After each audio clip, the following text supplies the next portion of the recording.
The crystal chandeliers of the Brown Palace Hotel's grand ballroom cast prismatic rainbows across the gathered crowd, each facet reflecting the careful choreography of Denver's elite.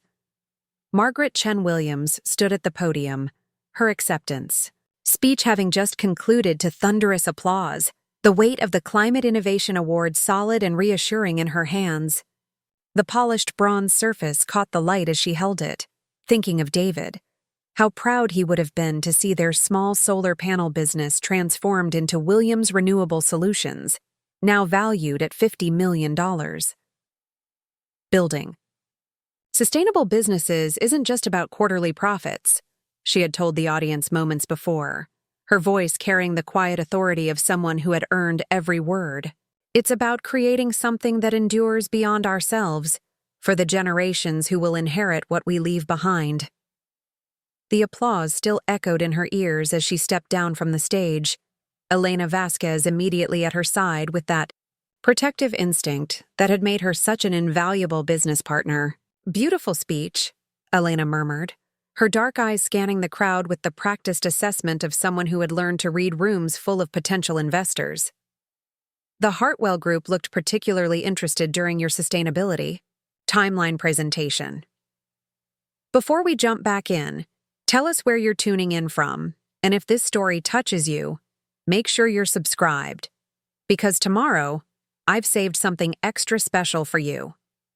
Margaret nodded, adjusting the simple but elegant black dress that Jasmine had helped her choose, her 16-year-old daughter having inherited David's eye for understated sophistication.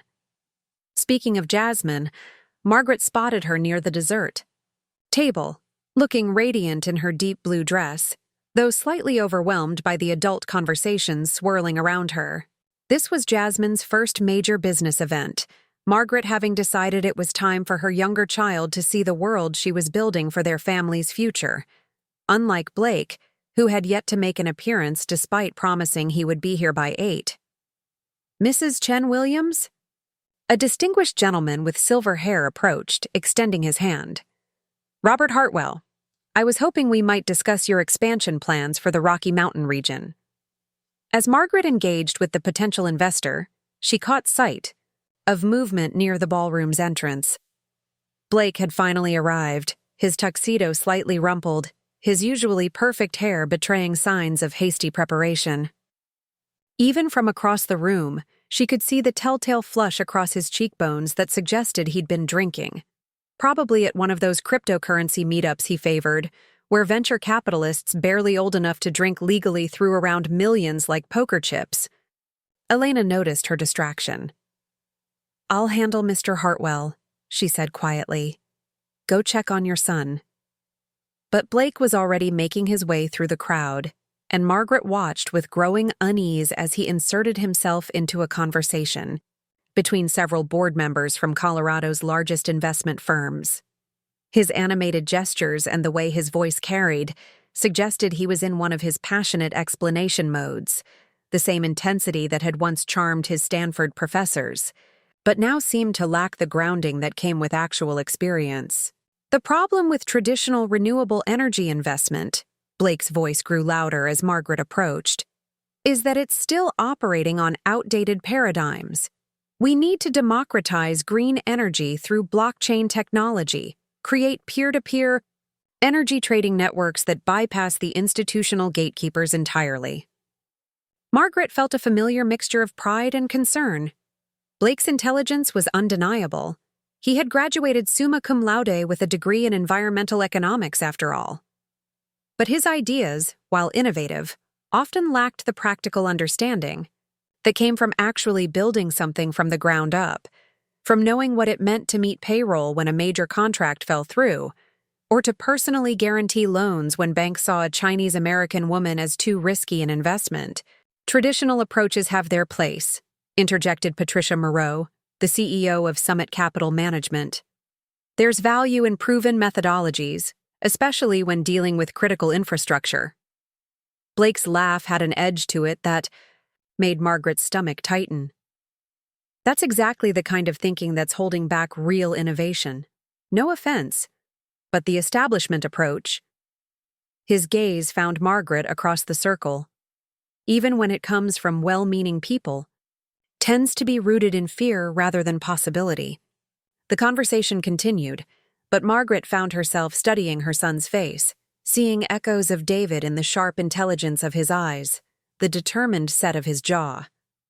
David had possessed that same passionate certainty, but tempered with humility earned through years of learning from failures. Blake had inherited the passion, but not yet the wisdom that came from genuine struggle. Elena reappeared at her elbow. The Hartwell Group wants to schedule a formal presentation next week. They're talking about a potential $15 million investment in our Mountain Wind initiative. She paused, following Margaret's gaze toward Blake. Everything all right? Before Margaret could answer, Blake's voice rose again, this time carrying across a wider circle of conversations. The thing is, crypto represents the future of value exchange. Traditional investment strategies, even in renewables, are based on scarcity thinking. My platform eliminates the middleman entirely. Your platform? Patricia's tone sharpened with interest. You've developed working technology? Margaret saw Blake's slight hesitation.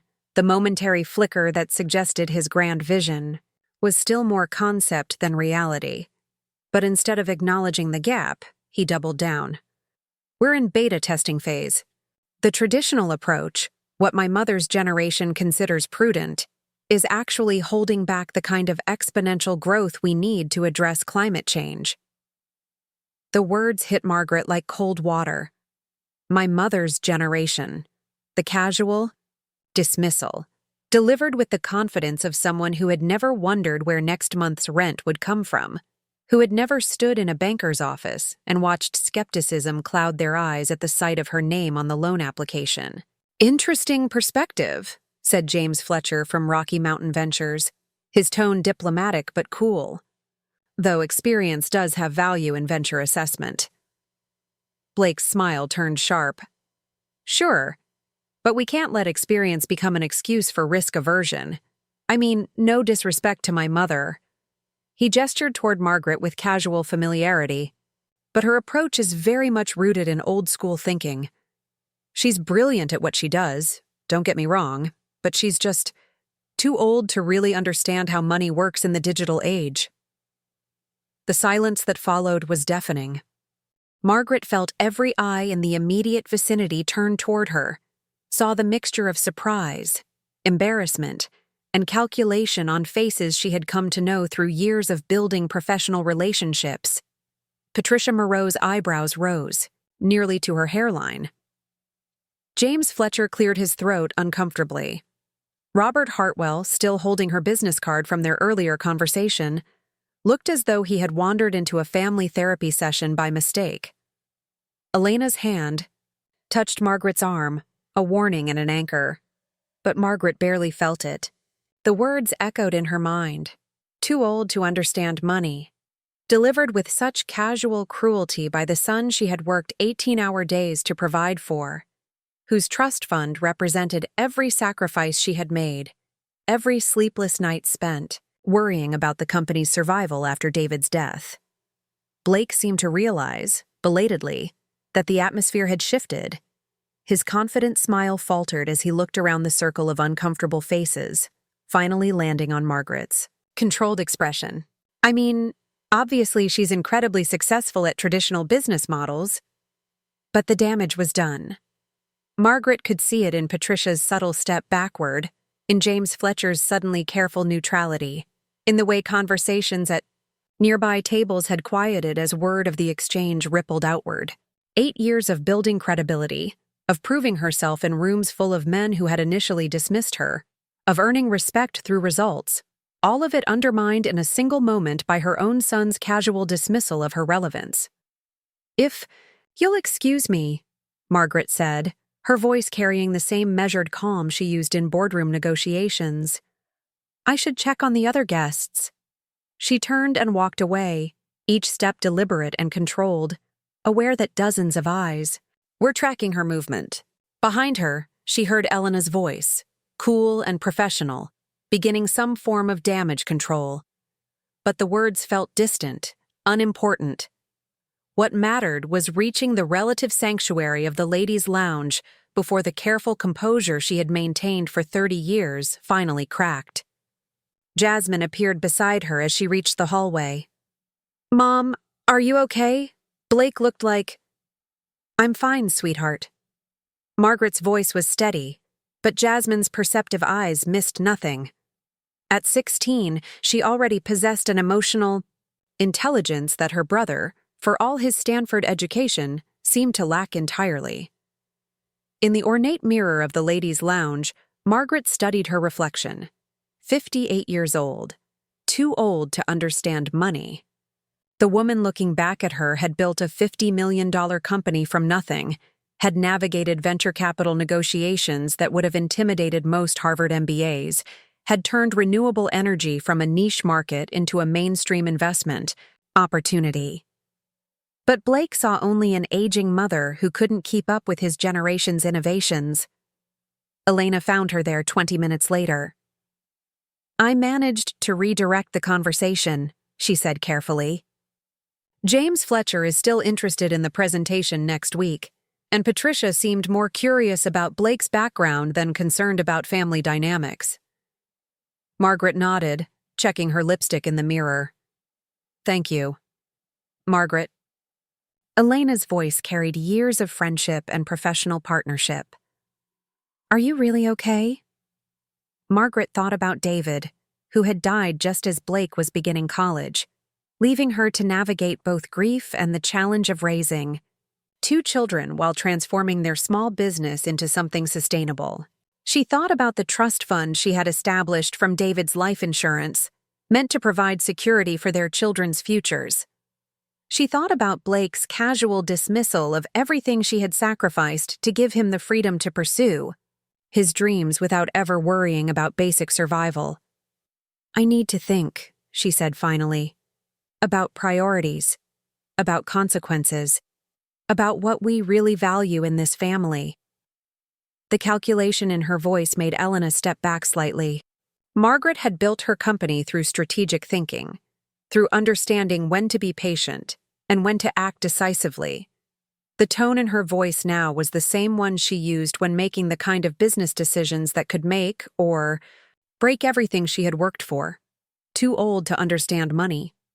Tomorrow, Blake would discover exactly how much his mother understood about money and about the true cost of taking family loyalty for granted. Blake stared at the credit card machine as if willing it to display different numbers, but the red LED continued its merciless announcement, "Declined." Around the table, 3 potential investors watched with the polite discomfort of people witnessing someone else's private embarrassment become public spectacle. "Must be a system error," Blake said, pulling out his backup American Express with hands that trembled slightly. When that card was also declined, Jennifer Walsh from Cascade Ventures smoothly intervened, sliding her own card across the table. "We can sort out reimbursement later," she said, though her tone had shifted from interested investor to someone managing an awkward situation. 20 minutes later, standing alone in the restaurant parking lot while his potential investors drove away with polite promises to be in touch, Blake's phone showed 17 missed calls from his bank and 1 devastating message from his landlord about returned rent payments. "Williams Renewable Solutions," Elena speaking. "I need to talk to my mother." Blake's voice was tight with barely controlled panic. "She's unavailable. However, you should expect a call from Marcus Thompson regarding your trust fund situation." The confirmation hit like a physical blow. "She actually froze my accounts." Elena's voice carried the measured tone of someone delivering prepared remarks. "Your mother thought you might benefit from a more hands-on educational experience in modern money management." By evening, Blake faced the full scope of his catastrophe. His Cherry Hills loft required monthly payments that exceeded most people's salaries. His car, insurance, memberships, and lifestyle expenses created overhead that would challenge a small corporation. Without the trust fund, he was catastrophically overextended. David Kim answered on the second ring, voice carrying the patient weariness of someone grading papers after a 10-hour teaching day. "I need a place to stay," Blake said, the words stripped of his usual confidence. My mother cut off my trust fund. I can't pay rent, can't pay for anything. David's silence was different from Elena's calculated pause, the silence of genuine shock as he processed Blake's transformation from privileged entrepreneur to desperate friend seeking shelter. What happened? As Blake explained the gala incident, his words sounded different in his own ears. Less justified criticism, more casual cruelty from someone who had never questioned where comfort came from. David's Capitol Hill apartment was a one-bedroom space that would fit in Blake's loft's living room. Second-hand furniture, functional minimalism born of necessity rather than design philosophy. Blake had visited twice in 8 years, both times commenting how cozy it was with barely concealed incomprehension. You can stay, David said finally. But I live on a teacher's salary. I can't subsidize your lifestyle while you work this. Out. 3 hours later, standing in David's compact living room with 2 hastily packed suitcases, Blake began understanding the difference between theoretical knowledge and lived experience. He could discuss wealth inequality with Stanford, sophistication, but had never experienced the anxiety of stretching dollars until the next payday. David emerged from the kitchen carrying 2 bowls of generic pasta with basic tomato sauce, the kind of meal Blake would have dismissed as suitable only for people who didn't understand that life was too short for subpar dining. It's what I can afford, David said, settling onto the couch that would serve as Blake's bed. Blake accepted the bowl, finding the simple meal surprisingly satisfying in a way unrelated to culinary sophistication and everything to do with genuine hunger. How much do you make? Blake asked, realizing he'd never inquired about his best friend's financial reality. $42,000 a year, after taxes and benefits, about $2,700 monthly. Blake nearly choked. $2,700. He'd spent more on single dinners, dropped $3,000 on conferences without thought.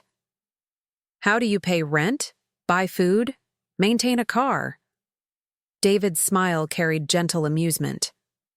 Very carefully. I budget every dollar, cook at home instead of eating out, drive a 10-year-old Honda instead of leasing new, choose between movies and new clothes, plan purchases weeks ahead, and comparison shop for everything. Blake felt vertigo as David described how most people actually lived, the majority who never experienced financial freedom based on preference rather than necessity. I'm actually lucky, David continued. Stable job, decent benefits. I can afford this apartment, reliable transportation, enough food. Many people make less with kids, medical expenses. Preparing and narrating this story took us a lot of time, so if you are enjoying it, subscribe to our channel. It means a lot to us. Now back to the story. Student loans. I chose teaching. Knowing the salary. But Blake, you've never had to think about any of this. Blake's phone buzzed. This is Marcus Thompson. Call my office tomorrow at 9 a.m. to discuss your trust fund suspension terms. Your mother asked me to explain reinstatement requirements. David read the message with careful attention. Requirements for reinstatement. What do you think that means? Blake thought about his mother's controlled fury, her methodical business decisions, her strategic capacity that built a $50 million company. Whatever requirements she'd established would be carefully calculated to teach him something. She believed he needed to learn. For the first time in his adult life, Blake Williams was discovering what it meant to understand money not as abstract concept, but as daily reality shaping every choice, every opportunity, every measure of security. The lesson was just beginning. Marcus Thompson's office occupied the 32nd floor of the Republic Plaza building, its floor-to-ceiling windows offering a panoramic view of the Rocky Mountains that Blake had once found inspiring. This morning, sitting across from the family attorney while David waited in the reception area, the vista felt more like a reminder of how far he could fall. Your mother has been very specific about the terms, Marcus said, sliding a manila folder across his polished desk. His tone carried the careful neutrality of someone who had spent decades navigating family disputes that could destroy both relationships and fortunes. "Blake, I've known your family since before you graduated high school. What happened at that gala must have been significant." Blake opened the folder, scanning the legal documents that would define the next year of his life. The language was precise, unforgiving, and unmistakably his mother's strategic thinking translated into contractual terms. 12 consecutive months living on $42,000 annually, Blake read aloud. No financial assistance from family members or trust fund-related accounts. Employment must be verified through legitimate payroll systems. Monthly financial reports subject to audit. He looked up. "She's treating me like a criminal on parole." "She's treating you like someone who needs to learn financial responsibility," Marcus corrected gently. "Blake, your mother could have simply cut you off permanently. The trust fund reinstatement clause suggests she believes you can change." Blake's phone had been buzzing continuously since he'd arrived downtown. Text messages from friends wondering why he hadn't returned calls, notifications about failed automatic payments, and increasingly urgent voicemails from service providers. The digital soundtrack of a life unraveling in real time. "There's something else," Marcus continued, his expression growing more serious.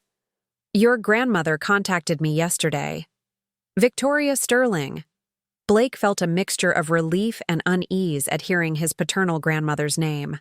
Victoria had always been his strongest advocate within the family, the one person who had consistently supported his ideas and ambitions when his mother seemed focused only on practical concerns and traditional approaches. "She wants to meet with you this afternoon. I should mention that she's not pleased with your mother's decision." 3 hours later, Blake sat in the opulent living room of Victoria Sterling's Cherry Hills mansion, surrounded by antiques that had been in the Williams family for generations. At 62, Victoria remained formidable. Silver hair perfectly styled, posture erect, every gesture calculated to convey the authority that came from old Denver money and decades of social positioning. "This is unconscionable," Victoria said, her voice carrying the crisp authority of someone accustomed to having her opinions treated as facts. "Margaret has overstepped every boundary of maternal responsibility and family loyalty.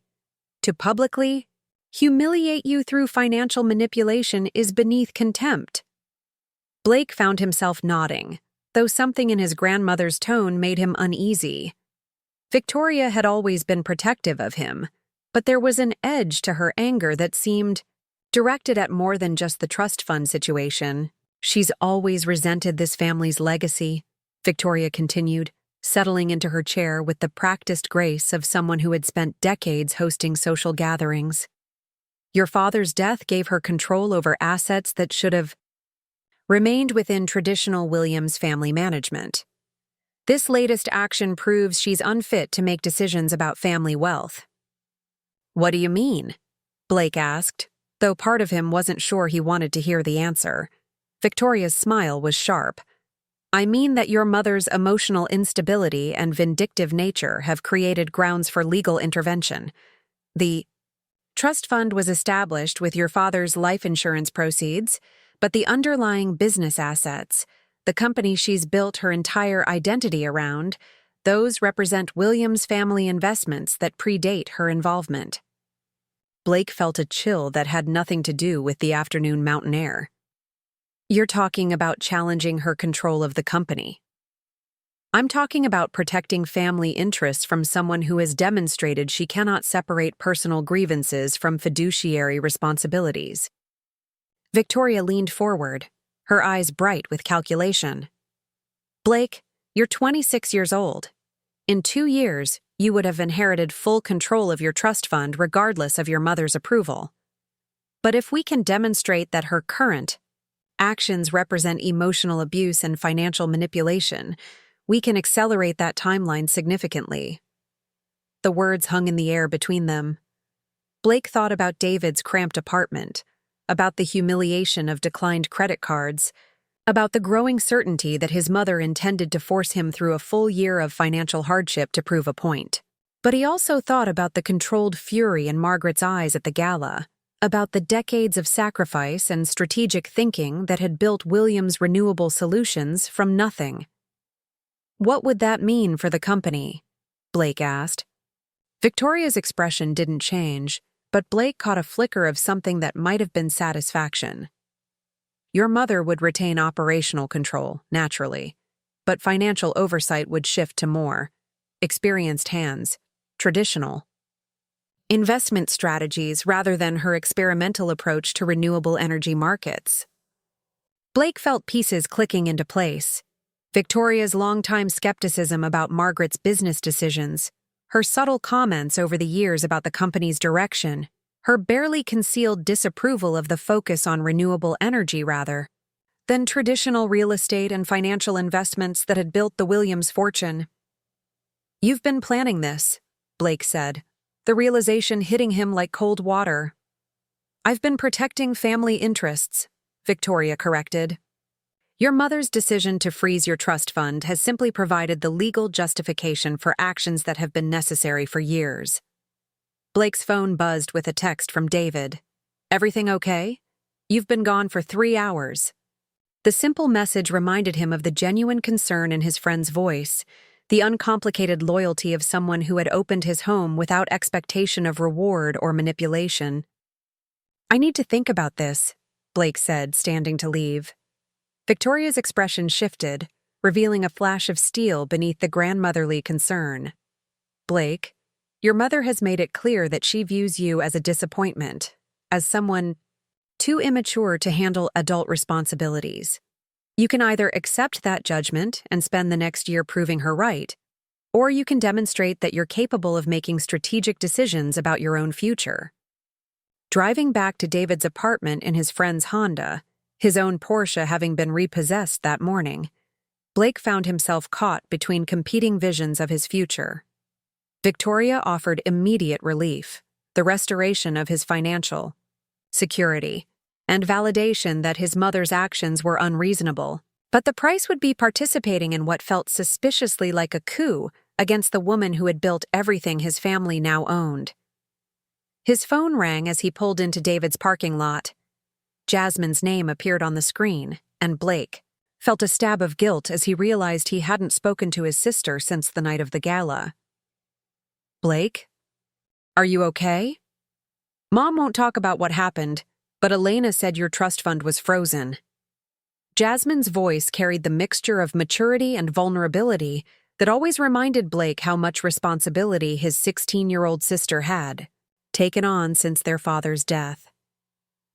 She had watched Margaret work 18-hour days to save the company, had been the one to comfort their mother during the darkest periods of grief and financial uncertainty. I'm staying with David for a while, Blake said, trying to keep his voice light. Just until Mom and I work things out. Blake, what did you say to her? She came home from the gala looking like... Jasmine paused, searching for words. Like, someone had broken something inside her. I've never seen her cry like that. The words hit Blake harder than Victoria's legal threats or his own financial panic. In his memory, the gala incident had been about his mother's overreaction to legitimate criticism. But Jasmine's description painted a different picture. A woman who had been genuinely wounded by her son's public dismissal of everything she had sacrificed to achieve. Jazz, I need to ask you something, Blake said. Has Grandmother Victoria been talking to you about Mom's business decisions? About the company's direction? There was a pause. She's mentioned some things. About how Dad would have wanted the business managed differently. About traditional investments being more stable than renewable energy markets. Another pause. Blake, why? Blake closed his eyes, seeing his situation with sudden clarity. Victoria wasn't offering to help him. She was offering to use him. His financial crisis had created the perfect opportunity for her to challenge Margaret's control over assets she had never fully accepted as legitimately belonging to her Chinese-American daughter-in-law. Jazz, I need you to do something for me. If grandmother contacts you about this situation, about taking any kind of legal action, I need you to tell Mom immediately. Blake, what's going on? Just promise me. And Jazz, tell Mom that I'm not going to fight the trust fund terms. I'm going to try to meet her requirements. After ending the call, Blake sat in David's parking lot watching the sunset behind the mountains, thinking about the choice his grandmother had presented. He could ally himself with Victoria's legal challenge and potentially restore his financial security within months. Or he could accept his mother's terms and spend the next year learning what David had tried to explain, what it meant to understand money as a daily reality rather than an abstract concept. For the first time since his credit cards had been declined, Blake Williams was beginning to understand that this wasn't just about money. It was about who he wanted to become, and whether he was brave enough to discover that the man he had been might not be worth defending. The real test was just beginning. Margaret stared at the financial reports spread across her conference table, but the numbers blurred together as her mind wandered to the voicemail she had received that morning. Victoria Sterling's voice, crisp with barely contained fury, demanding a meeting to discuss this unconscionable treatment of family. The implication was clear. Blake's grandmother was mobilizing for war. Elena entered the conference room carrying 2 cups of coffee and wearing the expression she reserved for delivering unwelcome news. The Morrison Industries contract has been postponed indefinitely, she said without preamble. Patricia Moreau from Summit Capital called this morning to reassess their investment timeline. And James Fletcher wants to schedule a call to discuss recent developments affecting company stability. Margaret accepted the coffee, noting how Elena's hands trembled slightly. A rare display of vulnerability from someone who had weathered oil industry layoffs and renewable energy market crashes with unshakable composure. They're pulling back because of the family situation, Margaret said. It wasn't a question. The Blake situation has become public knowledge in certain circles. Elena settled into her chair with uncharacteristic heaviness. Someone leaked details about the trust fund freeze to the business community. There are rumors about family dysfunction, questions about your emotional stability, speculation about succession planning. Margaret felt the familiar tightness in her chest that had plagued her since David's death. The sensation of walls closing in, of having to prove herself worthy of respect over and over again. Victoria. Most likely. She has connections throughout Denver's financial community, and she's never hidden her disapproval of your leadership style. Elena paused, studying Margaret's face. There's something else. Victoria has been reaching out to board members, suggesting that your recent actions demonstrate unfitness for fiduciary responsibility. The words hit Margaret like cold mountain air, sharp and clarifying. Victoria Sterling had been waiting 8 years for an opportunity like this, a chance to challenge Margaret's control over the company that had grown from David's small solar panel business into a $50 million renewable energy empire. She wants the company, Margaret said quietly. She wants control over family assets that she believes should never have passed to an outsider. Elena's voice carried the weight of years spent watching Margaret navigate the subtle racism and sexism of Denver's business elite. Victoria sees you as someone who married into wealth rather than earned it, regardless of what you've built since David's death. Margaret thought about the early years after David's cancer diagnosis, when Victoria had suggested that Margaret should consider her options regarding the business. Gentle pressure to sell while David was still alive to guide the decision. The implication had been clear. A Chinese-American woman couldn't possibly manage complex business operations alone. Her phone buzzed with a text from Carmen Rodriguez, the family therapist Elena had recommended. I have an opening this afternoon, if you'd like to explore some of the dynamics we discussed. Sometimes external pressure clarifies internal priorities. Margaret had been skeptical when Elena first suggested therapy, viewing it as an admission of weakness rather than a tool for strategic thinking. But Carmen's initial assessment had been uncomfortably accurate. Margaret's reaction to Blake's public dismissal had been driven as much by accumulated wounds from years of fighting for respect as by legitimate concerns about his character. 2 hours later, sitting in Carmen's warmly appointed office with its carefully chosen artwork and strategically placed tissue boxes, Margaret found herself facing questions she had avoided for months. "Tell me about the moment you decided to freeze Blake's trust fund," Carmen said, her voice carrying the practiced neutrality of someone who had guided countless families through crises that threatened to destroy both relationships and legacies. "He humiliated me in front of people I've spent years earning respect from," Margaret replied. But even as she said it, the words felt incomplete. "And before that moment, what was your relationship with Blake like?" Margaret considered the question, remembering Blake as a child, brilliant, curious, full of ideas that David had encouraged with patient enthusiasm. The shift had been gradual, starting in college when Blake's academic success had convinced him that intelligence was the same as wisdom, that theoretical knowledge could substitute for lived experience. "He stopped listening," Margaret said finally. After David died, Blake seemed to believe that his Stanford education made him more qualified to make decisions about the family's future than the woman who had actually built our financial security. Carmen nodded. "And how did that make you feel?" The simple question opened something Margaret had been holding tightly closed. Like I was disappearing. Like everything I had sacrificed, every 18-hour day, every time I had chosen work over sleep or personal relationships, none of it mattered because I was just the grieving widow who got lucky, not the strategist who made deliberate choices. "Do you think Blake understands those sacrifices?" Margaret's laugh was bitter. "Blake has never wondered where his next meal was coming from, never had to choose between paying rent and buying textbooks, never had to prove his competence to people who assumed his gender or race made him unqualified. He sees my caution as timidity, my planning as fear." Carmen leaned forward slightly. "Margaret, I want to ask you about something Elena mentioned. There are external pressures building around your decision, legal challenges, business complications. How does that affect your feelings about maintaining the trust fund freeze?" The question struck at the heart of Margaret's current struggle. Every day Blake remained financially cut off, Victoria's legal challenge gained credibility.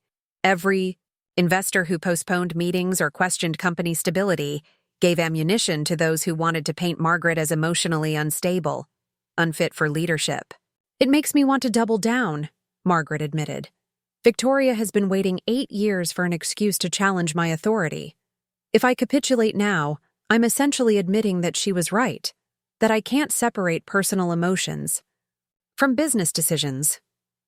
And if you maintain the freeze despite these pressures, then I might destroy everything David and I built together." Margaret's voice cracked slightly. "The company could lose investor confidence, board support, market position. I could prove Victoria right by making decisions that prioritize my ego over business stability." Carmen's silence stretched long enough for Margaret to hear the subtle sounds of the office, the soft hum of heating, the distant murmur of traffic, the careful tick of a clock that measured time in therapeutic increments. "Margaret, what would David want you to do?" The question hit harder than any legal threat or business complication. David had been Margaret's anchor, the one person who had never questioned her intelligence or competence, who had celebrated her successes without feeling diminished by them. But David had also been Blake's father, had spent years encouraging their son's ambitions and dreams. "David would want Blake to learn responsibility," Margaret said slowly. "But he would also want our family to survive intact. He believed in second chances, in the possibility that people could grow beyond their worst moments." Her phone buzzed with a text from Jasmine.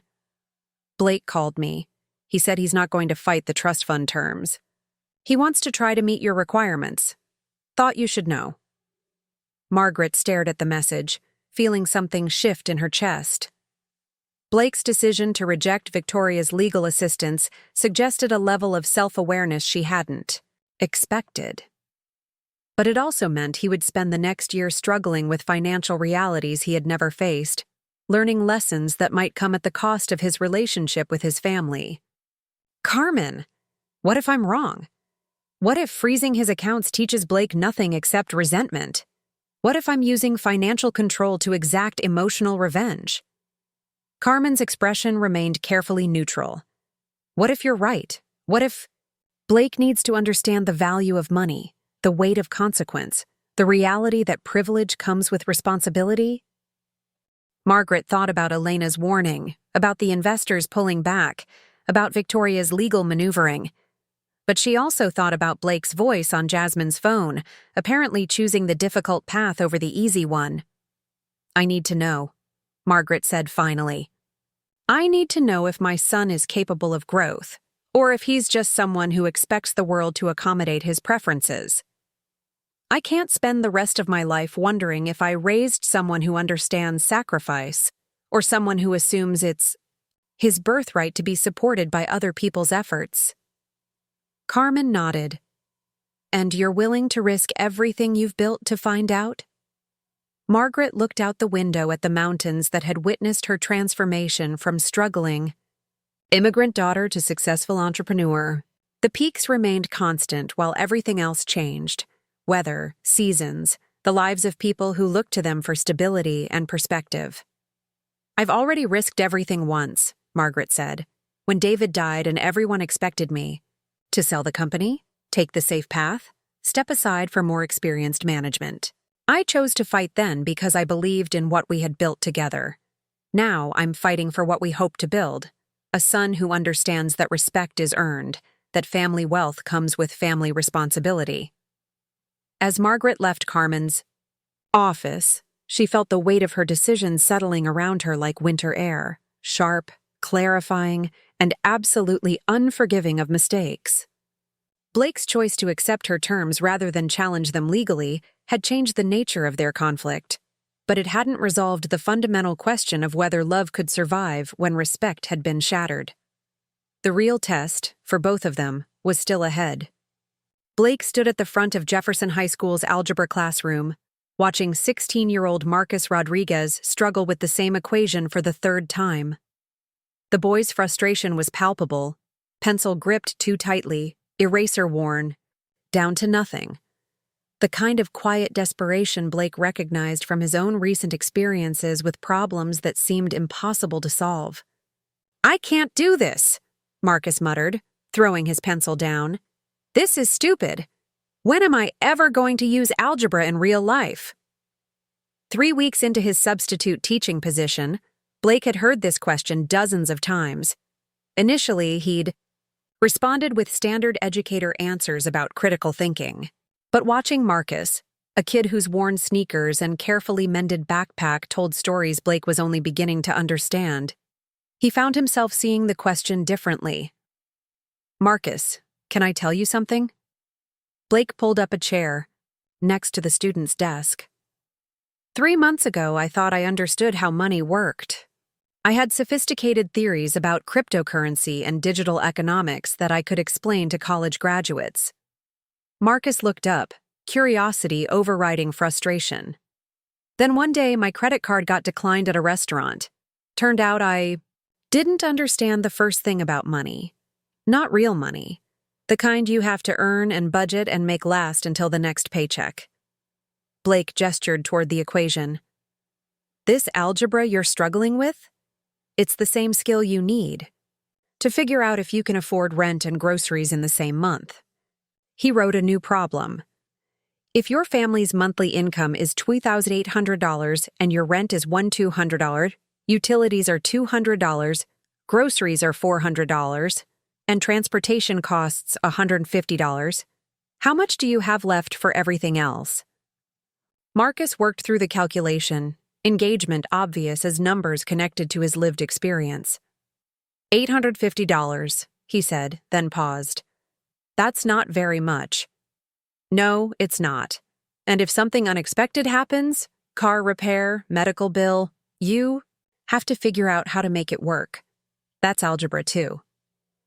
After class, Blake's phone showed a voicemail that would fundamentally shift his understanding of everything. "Blake, this is Mrs. Chen. I am your mother's mother. We have not spoken, but I think it is time. Can you come see me? I have things to tell you about your mother that maybe you should know." 2 hours later, Blake sat in Mrs. Chen's modest Westminster apartment, surrounded by carefully preserved photographs documenting his mother's life in ways he had never bothered to understand. Margaret at 16, working behind a grocery store counter. Margaret at 18, holding her high school diploma in an oversized cap and gown. Margaret at 22, standing outside MIT with an engineering degree and an expression of determined exhaustion. "Your mother worked 3 jobs to pay for college," Mrs. Chen said, serving tea in delicate cups that Blake suspected were among her most treasured possessions. Mornings in campus dining hall, afternoons tutoring other students, nights cleaning. Office buildings. She sent money home to help with your grandfather's medical bills, but she never complained.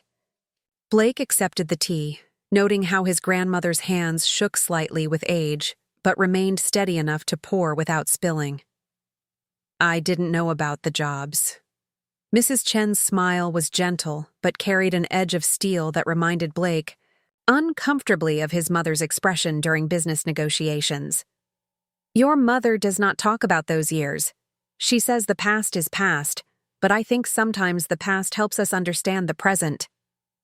She pulled out a photograph Blake had never seen, Margaret at 25, standing next to David in front of a tiny apartment building, both grinning despite obvious exhaustion. Margaret's clothes were carefully chosen but clearly second-hand, her smile bright with hope that hard work would eventually lead to security. "When your father got sick, everyone told your mother to sell the business, take the insurance money, find a safe job with benefits." Mrs. Chen's voice carried the weight of someone who had watched her daughter face challenges that would have broken most people. But she said no. She said David trusted her to build something that would last, something that would take care of her children even when she was gone. Blake felt something crack inside his chest. "She never told me any of this." "Your mother wanted you and Jasmine to feel secure, to never worry about money the way she had worried. But maybe she protected you too much. Maybe she forgot that understanding struggle helps people appreciate what they have." Mrs. Chen pulled out another photograph, Margaret at 35, holding baby Jasmine while 6-year-old Blake played, with solar panels in their garage. Margaret looked tired but determined, her business suit rumpled from a day that had included both boardroom meetings and childcare. "After your father died, people said terrible things. They said Chinese woman could not run American business, that she would fail within a year. Some people who pretended to be friends offered to buy the company for much less than it was worth, said they were helping her avoid embarrassment." Blake thought about his comments at the gala, about dismissing his mother's business acumen as outdated thinking, and felt shame wash over him like cold water. "But she proved them all wrong," Mrs. Chen continued. "Every year, company got stronger. Every year she worked longer hours to make sure you and Jasmine would never have to choose between rent and food, never have to prove yourselves worthy of basic respect." Blake set down his teacup with hands that had started to shake. "Why? Are you telling me this now?" Mrs. Chen's expression grew serious. "Because I think you broke something inside your mother when you said she was too old to understand money. She came to see me after that party, cried like I had not seen since your father's funeral. Not angry crying, sad crying. The kind that comes from feeling invisible, unimportant." The words hit Blake harder than any financial consequence or legal threat. He had reduced all of his mother's complexity to boomer thinking and dismissed her intelligence in front of people whose respect she had spent decades earning. "Mrs. Chen, do you think she's right to freeze my trust fund?" His grandmother was quiet for a long moment, studying Blake's face with careful attention. "I think your mother is trying to give you something she never had, the chance to understand what money really costs, what it means to earn security instead of inheriting it. Mrs. Chen refilled his teacup with practiced precision. Question is not whether she is right. Question is whether you are brave enough to learn what she is trying to teach. As Blake drove back to David's apartment, he found himself seeing Denver differently. The gleaming downtown buildings represented not just success, but accumulated efforts of thousands who had worked to transform their circumstances. His phone showed 3 missed calls from Victoria Sterling and a text about discussing strategy regarding your mother's increasingly erratic behavior. Blake deleted the message without reading it fully. For the first time since his credit cards had been declined, he understood this wasn't about strategy or legal challenges or proving who was right. This was about whether he was capable of becoming someone worthy of the sacrifices his mother had made, someone who understood that respect was earned through character rather than inherited through privilege. The real test wasn't surviving on a teacher's salary.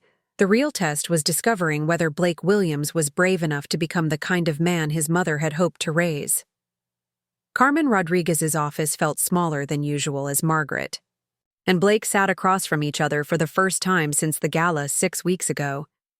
The carefully neutral space, beige walls, strategic tissue placement, comfortable but not luxurious furniture, seemed inadequate to contain the weight of accumulated grievances and unspoken pain that filled the room between them. Margaret had arrived first, sitting with the controlled posture she used in boardroom negotiations, hands folded precisely in her lap. Blake had entered 5 minutes later, looking thinner than Margaret remembered, wearing jeans and a button-down shirt that suggested careful attention to a limited wardrobe budget. The sight of him, her son, visibly changed by weeks of financial constraint, had stirred something protective in Margaret's chest that she immediately suppressed. "I want to thank you both for agreeing to this session," Carmen said, her voice carrying the practiced calm of someone who had mediated family crises that could destroy both relationships and fortunes. "Before we begin, I want to establish that this is a safe space for honest communication. Nothing said here will be used against either of you outside this room." Blake shifted in his chair, glancing at his mother's face for the first time since he'd sat down. Margaret's expression remained carefully controlled, but he could see new lines around her eyes, a tightness that suggested sleepless nights and accumulated stress.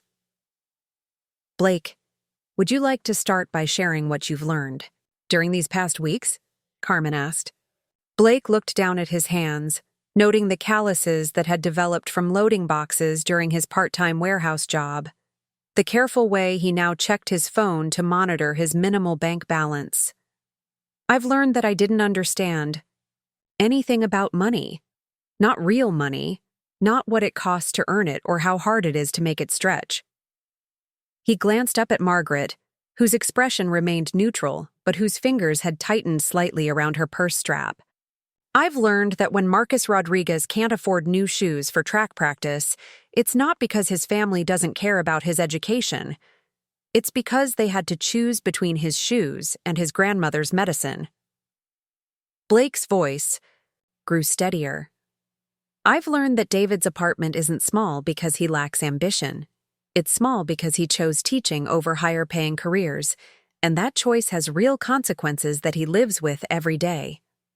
Margaret felt her careful composure crack slightly. This wasn't the defensive Blake she had expected. The entitled young man who would spend 6 weeks complaining about his circumstances and demanding immediate restoration of his privileges. "And what have you learned about your relationship with your mother?" Carmen asked gently. Blake's hands clenched into fists, then deliberately relaxed. "I've learned that I don't know my mother at all.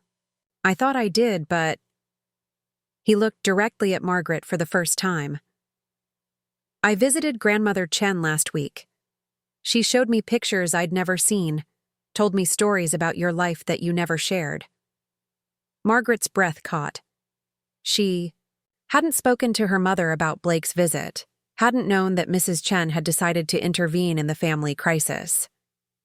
"She told me about the 3 jobs you worked to pay for college, about sending money home for grandfather's medical bills, About people trying to buy the company after Dad died, telling you that a Chinese woman couldn't possibly run an American business. Blake's voice carried a tremor that hadn't been there when the session started. Why didn't you ever tell me any of that? The question hung in the air between them. Margaret found herself looking at her son, really looking at him, and seeing not the entitled young man who had humiliated her at the gala, but the child who had once built solar panel models with his father, who had sat in her office during school breaks and listened to her explain business decisions with genuine curiosity. Because I wanted you to feel secure, Margaret said finally, her voice barely above a whisper. I wanted you and Jasmine to never wonder where your next meal was coming from, never have to prove yourselves worthy of basic respect the way I did. I thought if you never experienced that struggle, you would be stronger, more confident. But instead, I became someone who took it all for granted, Blake said, and Margaret heard genuine pain in his voice.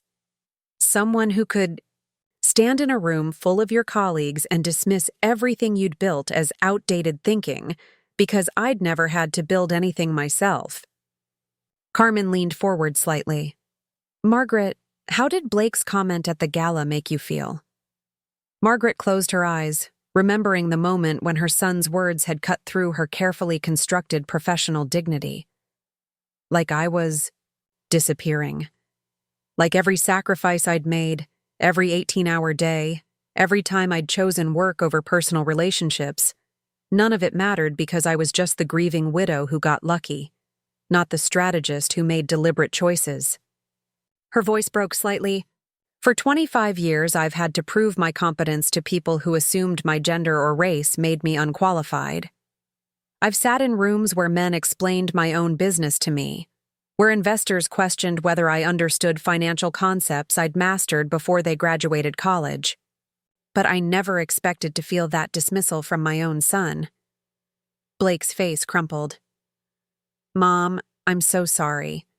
I was showing off, trying to impress those investors with how sophisticated I was, and He stopped, taking a shaky breath. I turned you into a prop in my own performance. I reduced everything you are to a stereotype I could dismiss to make myself look smarter. The silence that followed was different from the careful quiet that had characterized their interaction since Blake had entered the room.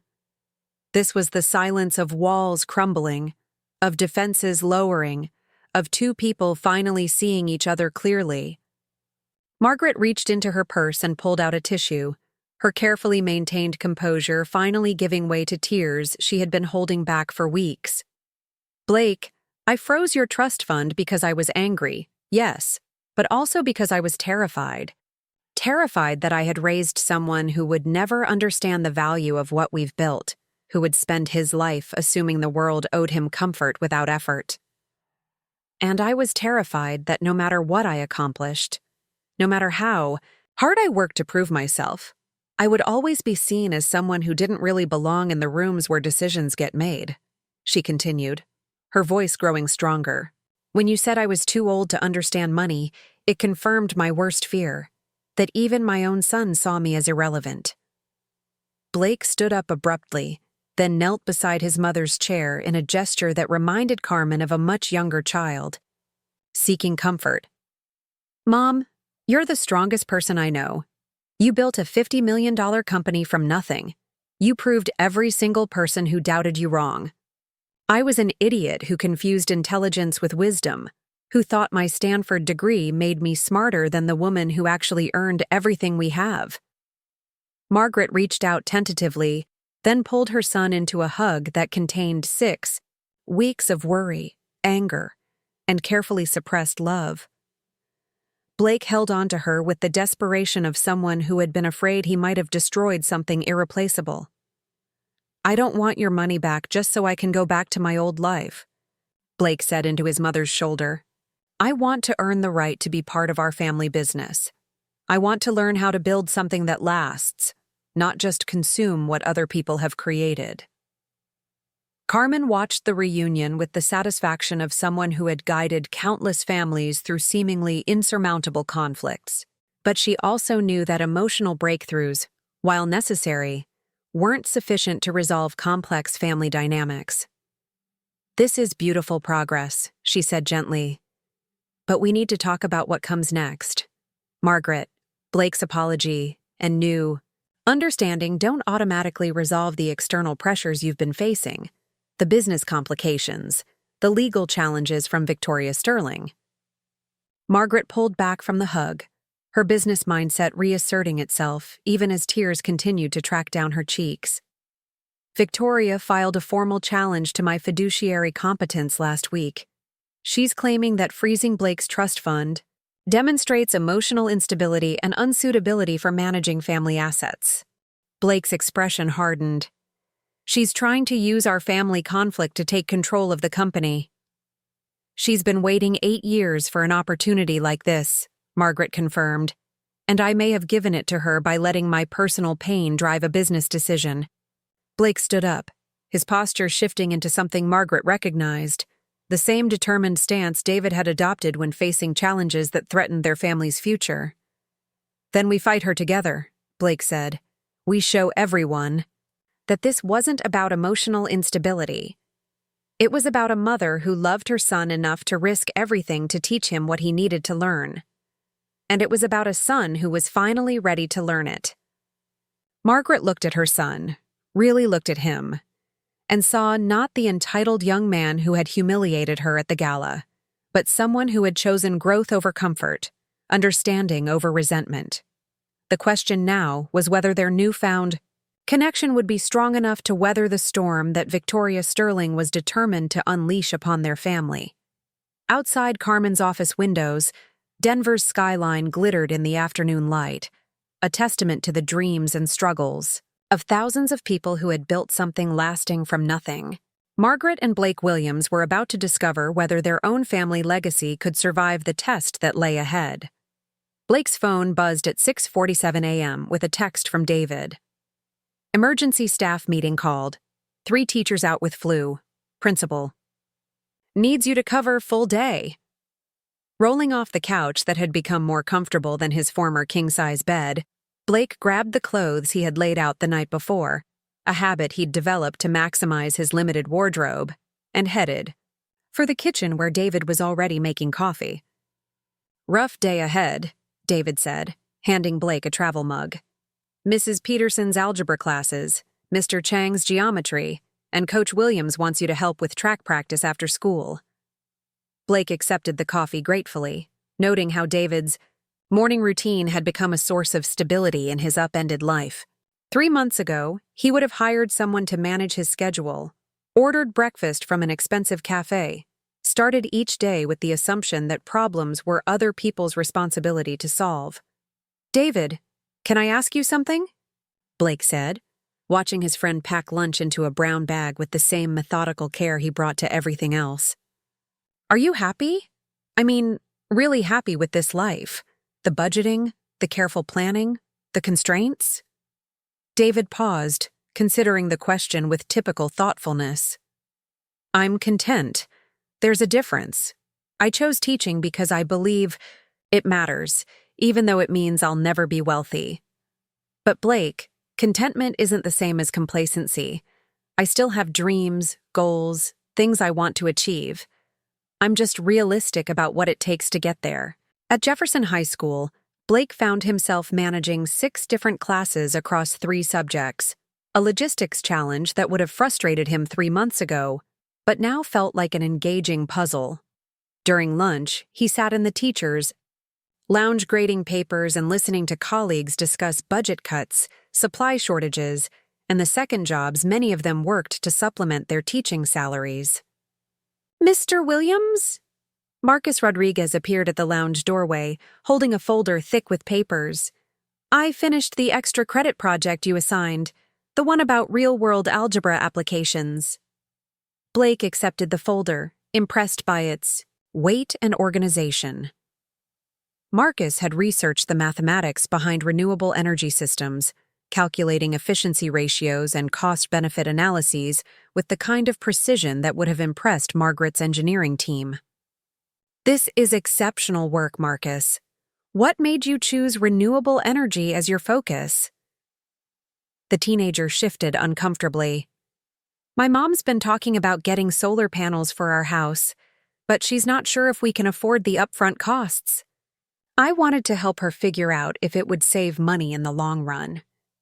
Blake studied the calculations, seeing his own family's business through Marcus's eyes, not as an abstract concept about sustainability and investment returns, but as a concrete decision that could impact a working family's monthly budget. "Have you shown this to your mother?" "Not yet. I wanted to make sure I got the math right first." That afternoon, as Blake helped coach track practice, he found himself thinking about Marcus's project and the bridge it represented between academic theory and practical application. When his phone rang showing Margaret's number, he answered with genuine excitement, rather than the defensive anxiety that had characterized their previous conversations. "Blake, I hope I'm not interrupting your teaching." Margaret's voice carried a warmth that had been absent since before the gala. "Just finishing track practice. What's up?" "I wanted to discuss something with you. Elena and I have been working on a new initiative, partnerships with local schools to teach practical financial literacy and renewable energy concepts. After our session with Carmen, I've been thinking about different ways to connect academic learning with real-world applications." Blake felt his pulse quicken. "That sounds incredible. What kind of partnerships?" "Guest lectures, mentorship programs, maybe even internship opportunities for students who show aptitude and interest. Elena suggested that your teaching experience might give you insights into how to structure these programs effectively." The conversation that followed was unlike any Blake had experienced with his mother, collaborative rather than combative, focused on shared goals rather than competing visions. Margaret described the company's community outreach plans while Blake shared observations about his students' learning styles and the economic challenges many of their families faced. "There's something else," Margaret said as their conversation wound down. "Victoria's legal challenge is proceeding. Marcus Thompson says we need to prepare for a formal hearing where the court will evaluate my fitness for managing family assets." Blake's grip tightened on his phone. "What can I do to help?" "Actually, your transformation over these past months might be our strongest argument. If we can demonstrate that my decision to freeze the trust fund was strategic rather than emotional, that it achieved its intended goal of teaching you financial responsibility, it undermines Victoria's claim that I acted from instability." That evening, Blake sat at David's kitchen table working on lesson plans while his friend graded papers nearby. The domestic quiet of their shared routine had become precious to Blake, a counterpoint to the anxiety and uncertainty that had defined his previous lifestyle. "David, I need to tell you something," Blake said, looking up from his planning notes. "These past few months living here with you, learning to budget and prioritize, it's been the happiest I've been in years." David's pen paused over the paper he was grading. "Even with all the financial stress, the cramped space, the constant calculation of every expense?" "Especially because of those things. For the first time in my life, I understand the connection between effort and reward, between choices and consequences. I know what I can afford because I know what I've earned." Blake gestured around the small apartment. "This feels real in a way my old life never did." David set down his pen entirely, studying Blake's face with careful attention. "Blake, I need to tell you something too. These months of living together, watching you change and grow, it's made me realize something. About myself." The shift in David's tone made Blake look up sharply. His friend's expression carried a vulnerability Blake had never seen before, a careful openness that suggested important words were coming. "I've been in love with you for years," David said quietly. "Since college, probably. But you were always so far outside my world, financially, socially, even emotionally. I never thought we could be equals, partners in any real sense. Blake felt his world shift in a way that had nothing to do with money or family conflict. David. But watching you these past months, seeing you discover who you are when you're not defined by your trust fund, it's like meeting you for the first time. The person you've become, the person you were always capable of being, is someone I could actually build a life with. The confession hung in the air between them, carrying the weight of years of friendship and months of intimate cohabitation. Blake thought about the assumptions he had made about his own identity, the way financial privilege had insulated him not just from economic consequences, but from genuine emotional intimacy. David, I don't know what to say. I've never thought about myself as... I've never considered. You don't have to say anything right now, David said gently. I just needed you to know. Whatever happens with your trust fund, whatever you decide about your future, I wanted you to understand that there are people who see value in who you've become, not just what you inherited. Blake reached across the table, taking David's hand in a gesture that felt both natural and revolutionary. I need time to process this, but David, thank you for seeing something in me that I didn't know existed. Thank you for helping me become someone worth seeing. As they sat in the quiet apartment, hands linked across homework papers and budget calculations, Blake realized that his mother's challenge had given him more than financial literacy. It had forced him to discover what kind of person he was when stripped of external validation, what kind of relationships he was capable of when not insulated by privilege. The trust fund hearing was still ahead, Victoria's legal challenge still threatened everything his family had built, and the question of his romantic future remained unanswered. But for the first time since his credit cards had been declined, Blake Williams felt like he knew who he was and what he was capable of becoming. The real test was no longer about surviving on a teacher's salary. It was about proving that the person he had discovered was strong enough to handle whatever came next. Margaret's hands trembled as she read the email from Patterson Holdings, Williams Renewable Solutions' largest investor.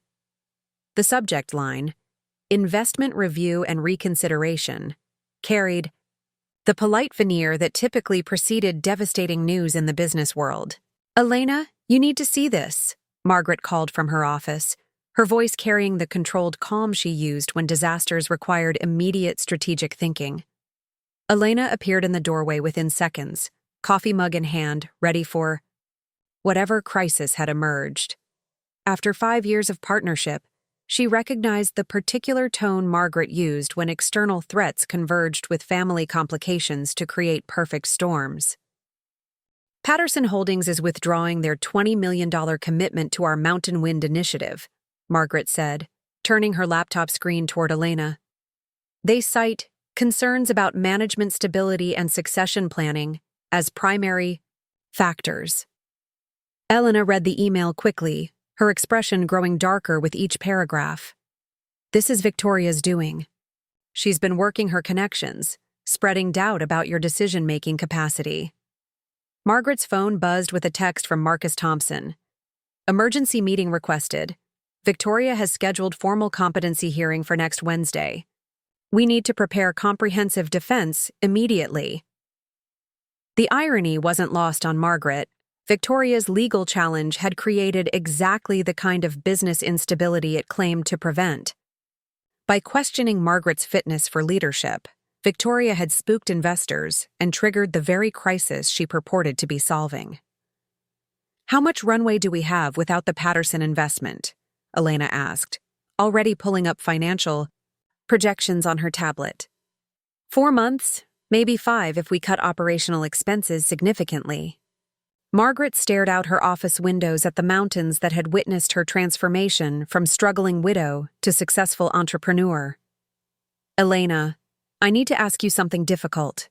If Victoria succeeds in challenging my leadership, if the company ends up under traditional management focused on quarterly profits rather than long-term sustainability, would you stay? Elena's laugh was sharp. Margaret, I didn't leave ExxonMobil to work for another version of short-sighted, fossil fuel thinking. You built something here that matters. We're not just generating profits, we're proving that renewable energy can be both profitable and purposeful. 20 miles away, Blake was facing his own crisis.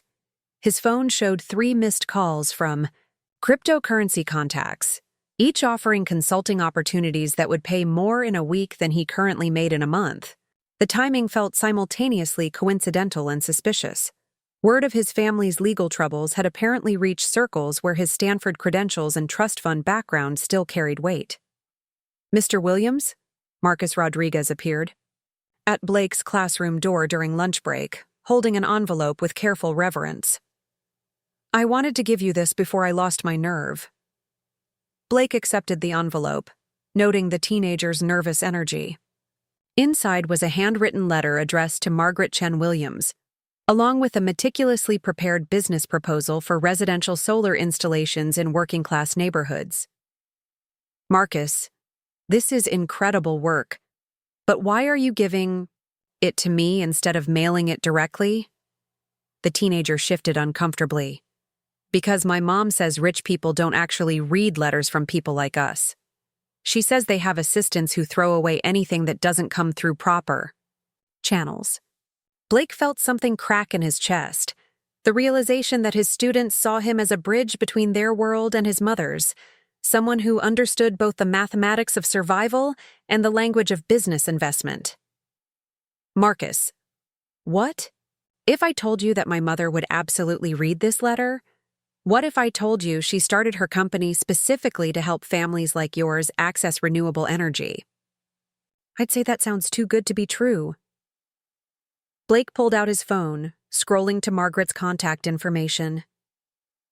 "What if I called her right now and asked if she'd meet with you and your mother? Not as a favor to me, but because your proposal represents exactly the kind of community partnership she's been trying to develop?" Margaret answered on the second ring, her voice carrying the stress of her morning's revelations. "Blake, is everything okay?" "Mom, I'm sitting here with one of my students who's developed a business proposal that I think you need to see." "Marcus, Rodriguez has calculated the financial benefits of solar installation for working-class families, and his analysis is more sophisticated than anything I produced during my cryptocurrency phase." The pause on the other end suggested Margaret was processing both the request and its implications. "Blake, I appreciate what you're trying to do, but this isn't the best time for—" "Mom, this is exactly the best time. You're facing a legal challenge that questions your business judgment and emotional stability. What better way to demonstrate both your strategic thinking and your community commitment than by seriously evaluating an unsolicited proposal from a high school student?" Blake's argument was interrupted by Elena's voice in the background.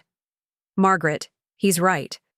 This could be perfect timing for demonstrating that your decision-making is driven by long-term vision rather than personal grievance."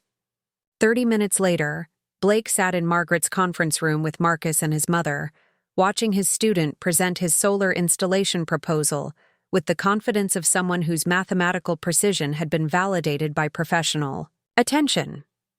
"Mrs. Rodriguez," Margaret said, studying the proposal with genuine interest, "your son's analysis shows remarkable understanding of both financial modeling and community needs. But I'm curious about something.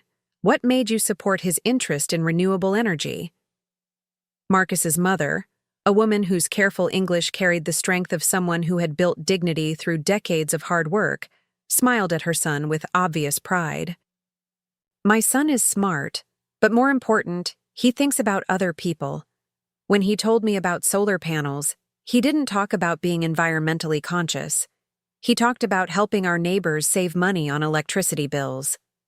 Margaret felt something shift in her understanding of community investment. This wasn't about charity or corporate social responsibility. It was about recognizing intelligence and initiative wherever they emerged, regardless of economic background. "Mrs. Rodriguez, what would you say if I told you that Williams Renewable Solutions would like to fund a pilot program based on Marcus's proposal?" A partnership between your son's analytical skills and our installation resources? The conversation that followed transformed Blake's understanding of his mother's business vision. Margaret wasn't just building a renewable energy company, she was creating pathways for economic empowerment that connected environmental sustainability with community development. As the meeting concluded, Blake found himself facing a choice that would define not just his immediate future, but his understanding of his own identity. His phone continued buzzing with cryptocurrency opportunities that could restore his former lifestyle within months. But watching Marcus shake hands with Margaret, seeing his student's mixture of excitement and disbelief at being taken seriously by a major business leader, Blake realized that some opportunities were worth more than money. "Mom, I want to make you a proposal," Blake said as the Rodriguez family prepared to leave. "I want to become Williams Renewable Solutions Director of Community Partnerships. Not because of my trust fund or my last name, but because I understand both the academic frameworks and the practical realities that make programs like this successful."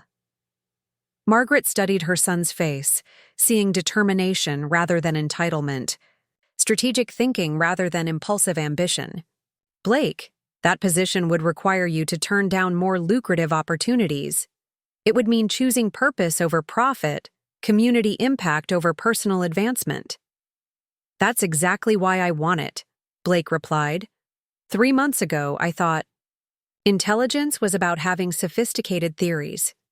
Now I know it's about solving real problems for real people. I want to help build something that lasts.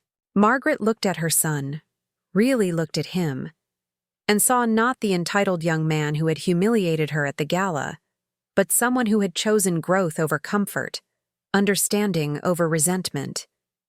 The trust fund deadline was still weeks away. Victoria's legal challenge remained threatening, and the business faced genuine financial pressure. But for the first time since Blake's credit cards had been declined, Margaret felt certain that her decision to freeze his accounts had achieved something more valuable than financial education. It had helped her son discover who he was capable of becoming when privilege was replaced by purpose. The real test was no longer about money. It was about whether the Williams family legacy could survive the transformation from inherited wealth to earned respect, and whether love could flourish when built on mutual admiration rather than financial dependence. The Denver County Courthouse's marble floors echoed with the careful footsteps of people whose lives were being measured by strangers in black robes.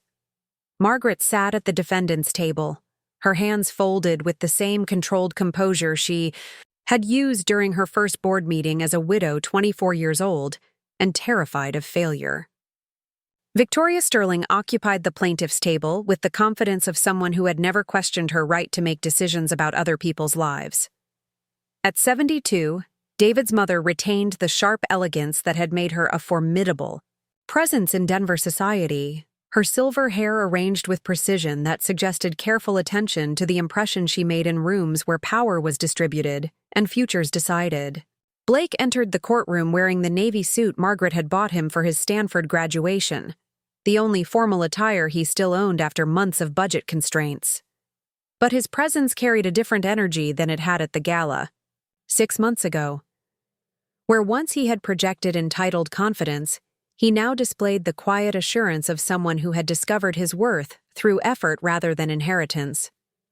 Judge Patricia Chen, no relation to Margaret's family, despite the shared surname, reviewed the case files with the methodical attention that had characterized her 15 years on the probate bench. The question before the court was whether Margaret Chen-Williams possessed the emotional stability and sound judgment required to manage significant family assets, or whether her decision to freeze her son's trust fund demonstrated the kind of impaired reasoning that necessitated external oversight.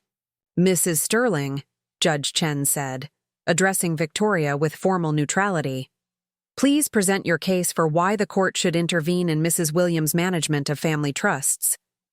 Victoria rose with practiced grace, her statement clearly rehearsed but delivered with apparent spontaneity. "Your Honor, My daughter-in-law's recent actions demonstrate a concerning pattern of emotional decision-making that threatens not only my grandson's financial security, but the stability of a $50 million business enterprise. She gestured toward a stack of documents her attorney had prepared. On the evening of October 15th, following a minor disagreement at a business function, Mrs. Williams froze her son's trust fund, accounts containing over $2 million, without consulting legal counsel, family members, or business advisors. This impulsive reaction has subsequently destabilized investor confidence, resulting in the loss of a $20 million investment commitment. Victoria's voice carried the authority of someone accustomed to being believed without question. Mrs. Williams claims this was a strategic decision designed to teach financial responsibility. But, Your Honor, effective parenting does not require destroying a young person's economic security. Blake Williams is a Stanford graduate with advanced degrees in economics. He hardly needed remedial education in financial management. Blake felt something twist in his stomach as he listened to Victoria's description of his former self, the Stanford graduate who had dismissed his mother's business acumen, who had assumed his degrees made him qualified for respect he had never earned. The person Victoria was defending no longer existed, but the court had no way of knowing that without hearing evidence Margaret's attorney was prepared to present. Marcus Thompson rose for Margaret's defense, his presence carrying the quiet authority of someone who had spent 30 years helping families navigate crises that threatened to destroy both relationships and legacies. Your Honor, Mrs. Sterling's characterization fundamentally misrepresents both the circumstances that led to Mrs. Williams's decision and the remarkable results that decision has achieved. Thompson gestured toward Blake, whose attention was focused entirely on his mother's face. Blake Williams is indeed a Stanford graduate, but 6 months ago he was also someone who had never held a job, never managed a budget, never experienced the connection between effort and reward that shapes most people's understanding of money's value. Thompson presented photographs from Marcus Rodriguez's solar panel presentation, documentation of Blake's teaching evaluations, and financial records showing Blake's careful management of a substitute teacher's salary. Mrs. Williams didn't act from emotional instability, Your Honor. She acted from the strategic recognition that inherited wealth without earned wisdom creates entitled incompetence rather than capable leadership. The testimony that followed painted contrasting portraits of the same family conflict. Victoria's witnesses, business associates, family friends, longtime social connections, described Margaret's decision as impulsive and vindictive, evidence of someone whose judgment had been compromised by grief and immigrant insecurity. Margaret's witnesses told different stories. Elena Vasquez testified about Margaret's strategic thinking and long-term vision. Carmen Rodriguez explained the family therapy process that had revealed deep communication breakdowns requiring intervention, rather than accommodation. Mrs. Chen, Blake's maternal grandmother, spoke in careful English about watching her daughter transform struggle into strength, about recognizing when love required difficult choices rather than easy permission. But it was Blake's testimony that fundamentally shifted the courtroom's understanding of the case. Your Honor, Blake said, his voice carrying none of the entitled confidence that had characterized his public speaking 6 months earlier. My grandmother Victoria is defending someone who no longer exists. The Blake Williams who attended that gala in October was someone who confused intelligence with wisdom, who assumed his Stanford education made him qualified for respect he had never earned. Blake looked directly at Victoria, his expression carrying sadness rather than anger. Grandmother, you're fighting for the right to keep me dependent rather than helping me become independent. You want to preserve my access to money I didn't earn rather than supporting my ability to create value through my own efforts. He turned toward Judge Chen, his posture straightening with the confidence that came from understanding his own worth. 6 months ago, I couldn't budget for groceries or understand why David chose teaching over higher-paying careers. I dismissed my mother's business judgment because I assumed my theoretical knowledge was more valuable than her practical experience. I was exactly the kind of entitled inheritor who destroys family businesses through incompetence disguised as sophistication. Blake's voice grew stronger as he continued. My mother's decision to freeze my trust fund wasn't emotional revenge, Your Honor. It was strategic intervention by someone who recognized that privilege without responsibility creates weakness rather than strength.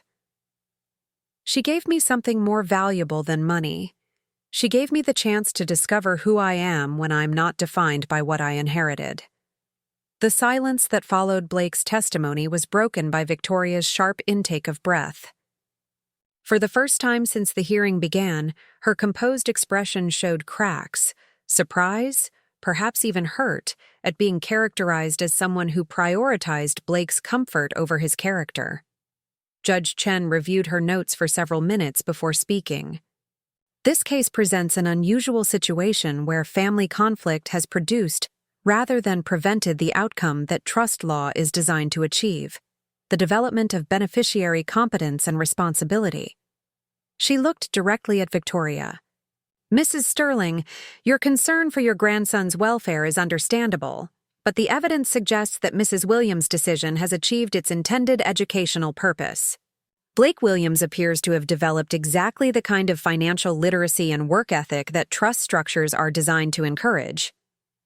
Judge Chen's gaze shifted to Margaret. Mrs. Williams, while your methods were unconventional, the results speak to the effectiveness of your judgment. Your son has demonstrated significant personal growth, professional competence, and family loyalty. More importantly, he has chosen to earn rather than inherit his place in your business. The judge's final statement was delivered with the authority of someone who had observed countless families destroyed by money, managed without wisdom. The court finds no evidence of impaired judgment or emotional instability.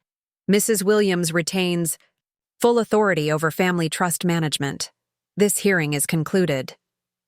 As the courtroom emptied, Blake found himself facing Victoria in the hallway outside, her composed mask finally showing the pain of someone who had fought to preserve a relationship that had already transformed beyond her recognition. Blake, Victoria said, her voice carrying vulnerability he had never heard before. I was trying to protect you. I was trying to preserve your options, your security. Blake reached out and took his grandmother's hands, noting how they trembled, slightly with age and emotion. Grandmother Victoria, I love you. But the person you were trying to protect was someone who didn't deserve protection. The security you wanted to preserve was making me weak, not strong. He squeezed her hands. Gently. I want you to meet the person I've become, not mourn the person I used to be. I want you to see that Mom didn't take away my future. She helped me discover it. Victoria's eyes filled with tears that 20 years of social conditioning had taught her to suppress in public spaces. I just wanted to make sure you would be taken care of. I am being taken care of, Blake replied. By the knowledge that I can take care of myself and eventually take care of others. That's what Mom gave me when she froze those accounts. That's what love looks like when it's brave enough to risk being misunderstood. As Blake walked out of the courthouse, he felt his phone buzz with a text from David. Whatever happened in there, remember that home is waiting for you. Dinner's in the oven. Blake smiled, thinking about the cramped apartment that had taught him more about security than any trust fund, the relationship that had grown from friendship into something deeper through months of shared struggle and discovery.